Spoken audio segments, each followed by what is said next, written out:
Good evening, and thank you for tuning in to CNN News.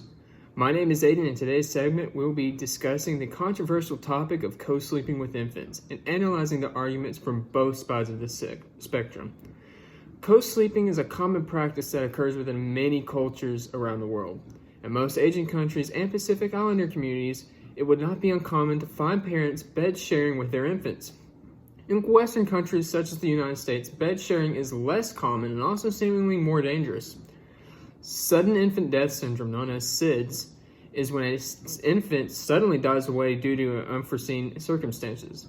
Certainly, SIDS is no longer the cause, however, it is frequently tied to bed sharing during co-sleeping. In a journal written by Rashami Rajan and others, they found that in 13 controlled studies with SIDS and co-sleeping, the rate of SIDS was higher and more likely to occur within bed-sharing infants compared to non-bed-sharing infants. At the risk of SIDS was increased when the infants lived in a passive smoking household. American infants also have a 50% chance of SIDS, while infants in China and Japan only have a 16% chance of it. In the U.S., a rate of 3.48 infants out of 100,000 live births died of SIDS, while in Asian countries such as China, Japan, only 0.3 infants out of the 100,000 births died. Many in favor of bed sharing argue that the reason Asian countries have a lower SIDS rate compared to the U.S. is due to infants breastfeeding during bed sharing at a faster milestone rate. However, in the journal, it was found that the rate of breastfeeding and SIDS during bed sharing displayed little correlation or evidence that instead infants with bed sharing in Asian countries are likely to die from SIDS due to lifestyle choices and cultural differences. For instance, families in China and Japan are less likely to smoke, do drugs, and or drink near their infants in comparison to American families. Asian families are also more likely to follow the proper safety precautions of a sleeping with infant compared to American family households. In another study conducted by the CDC in the year of 1990, there are approximately 130.27 SID deaths out of 100,000 live births. By 2020, the number of SIDS-related deaths have dropped drastically, as the lower rate stands at 38.4 out of the 100,000 live deaths. This data shows that the parents have either stopped co-sleeping altogether or have put more precautions on sleeping with them due to the risks. Despite the risks co-sleeping brings and the discouragement from most medical establishments in Western countries, many parents still feel that co-sleeping is more beneficial than harm and does not have any evidence to prove co-sleeping causes SIDS. According to a journal written by Aline Berry, co-sleeping and making physical contact with an infant is incredibly beneficial to a mother when infants are both mentally and psychologically. Co-sleeping can also make breastfeeding and monitoring the health of an infant easier for the mother.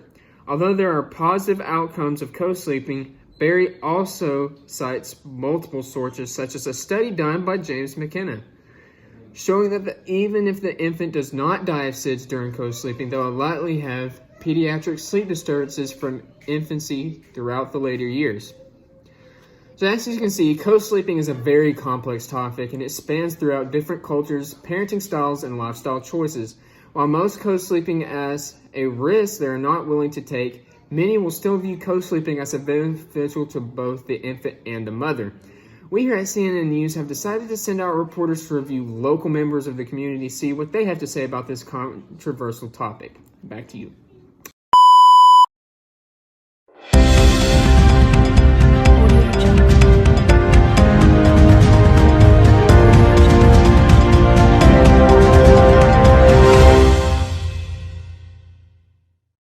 We are in the home of Ruth and Kyle Anderson, and we're seeing what they think about co-sleeping with infants. We have Janiyah that's 16 years old, and we have Mia that's 7. Did you co-sleep with any of them? So we co-slept with Mia. Okay. And yeah, the youngest. Janiyah, you did not. More so after she was 1. We get to see like your perspective on both sides of the story. Yeah. Right? Yeah. When it comes to safety, did you guys have any concerns? We did. I thought about, what if Kyle rolls over her, or what if I do? I've always been like so like on top of, okay, my child's next to me, but I know he sleeps a little harder, but he actually did pretty great. For me, it was like this sixth sense that I knew she was in the bed even though I was sleeping. Something innate. Yeah. Do you believe that there are disadvantages as well as the advantages? And yes and no. I think the advantages is I believe there's a closeness when they sleep in the bed longer. Was with Janaya, it was easier for her to just stay in her room. She was already so used to it at such a young age, whereas Mia, honestly, was like pulling teeth trying to keep her in her room at night. Even to this day, she's 7, and many times she's still coming to our room. Yes. So Mia depended more on us, and Janaya was more independent. Mia had to like twirl my hair. Like if she didn't do that at night, she would wake up and she would stay up later. I'm thinking of it as kind of like a longitudinal study. You're not raising an infant right now, but you Exactly. have done it twice. And so Yeah. would you say that there's any influence on maybe child behavior, child development? Yeah, I would say with Mia, she seems to like not really struggle with anxiety. It seemed like once we got her trained, she didn't deal with that anxiety overnight. She just slept through the whole night. You just definitely see the difference, between the joy in both girls as they're developing, and growing up. Yeah. Awesome. I love the take that we're able to get from your experience. Yeah. It taught us how to help each other more, I would say. But then there was also that time as a married couple, you want to be like just the two of you. But then there's still something nice about having your little one in the bed with you and how cute she is. You got to make sure you do it in a timely fashion to get them out so they do get used to it because they grow, right? Unless you have a king size bed. It was good. It helped us bond, I would say, and just kind of look at her like, wow, how beautiful that she came from us. Yeah. Awesome. Yeah, I think, it just makes us feel good knowing that we get to like raise them up and, together and just love on them. You guys have brought a completely different perspective. Just tell us a little bit about your foundation. Yeah. Do you want to share that, babe? Absolutely.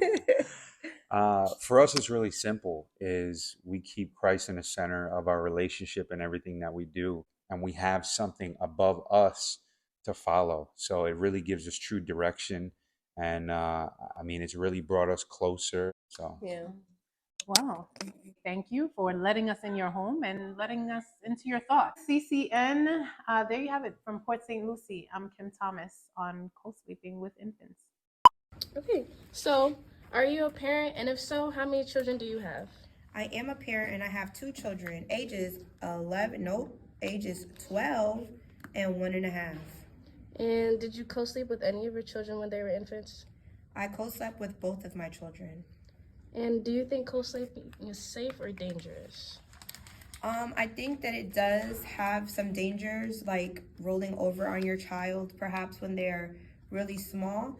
But the advantages, I think, are that, especially if you're a breastfeeding mother like I was, you don't have to continuously get up in the middle of the night for their feedings because they do eat like every 2 hours or more.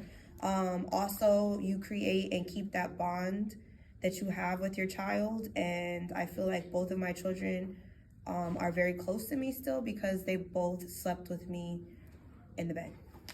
Okay, and do you think co-sleeping with an infant can affect their childhood development or behavior?